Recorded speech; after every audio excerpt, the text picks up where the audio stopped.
سب پہ نظر اندر کی خبر۔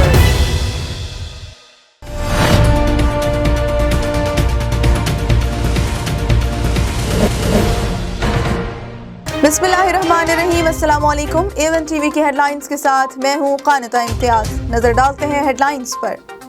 حکومت کا مسافروں کی سہولت کے لیے بڑا فیصلہ، ملک بھر میں قومی و بین الاقوامی فلائٹ آپریشن بحال۔ سول ایویشن نے پروازوں کی بحالی کا نوٹم جاری کر دیا۔ مسافر طیاروں کے علاوہ چارٹرڈ اور کارگو پروازیں بھی اڑان بھر سکیں گی۔ فلائٹ آپریشن کے دوران ایس او پیز پر مکمل عمل درآمد کروایا جائے گا۔ جسٹس قاضی فائز عیسیٰ کے خلاف صدارتی ریفرنس کالعدم قرار۔ سپریم کورٹ نے 10 رکنی بینچ کے سربراہ جسٹس عمر عطا بندیال نے مختصر فیصلہ پڑھ کر سنایا۔ عدالت کا FBR کو جسٹس قاضی فائز عیسیٰ کی اہلیہ اور بچوں کو جائیدادوں سے متعلق 60 دن کے اندر نوٹس اور 60 روز میں فیصلہ کرنے کا حکم۔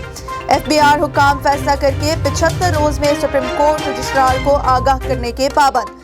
قانون کے مطابق کارروائی بنتی ہے، جوڈیشل کونسل کارروائی کی مجاز ہوگی۔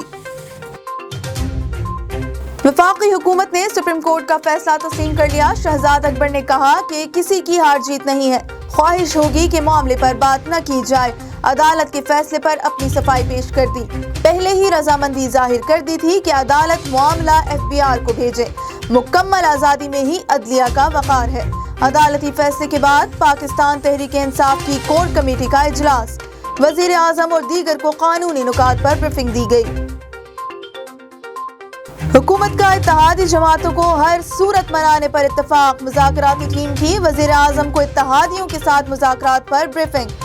وزیر دفاع پرویز خٹک کا اختر مینگل کو فون ملاقات کے لیے وقت مانگ لیا۔ BNP رہنما نے جواب دیا، بلوچی روایات کے مطابق ہمارے دروازے ہمیشہ کے لیے کھلے ہیں، آج ملاقات کا امکان۔ دوسری طرف شہباز گل کا دورہ کوئٹہ، وزیر اعلیٰ بلوچستان اور صوبائی صدر سے ملاقات۔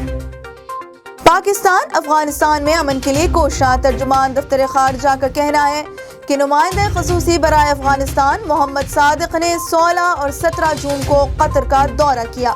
بلوچستان کا آئندہ مالی سال کا بجٹ آج پیش کیا جائے گا۔ مجموعی حجم 410 ارب روپے تک ہونے کا امکان۔ غیر ترقیاتی بجٹ کے لیے 305 اور ترقیاتی بجٹ کے لیے 105 ارب روپے مختص کرنے کی تجویز۔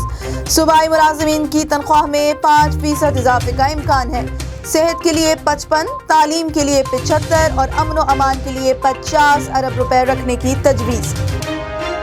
ایون ٹی وی سے فی الوقت اتنا ہی۔ مزید خبروں اور اپڈیٹ سے باخبر رہنے کے لیے آپ وزٹ کر سکتے ہیں ہماری web site avantv.pk۔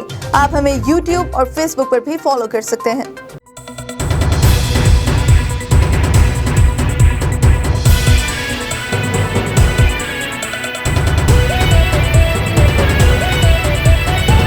A1 TV، سب پہ نظر اندر کی خبر۔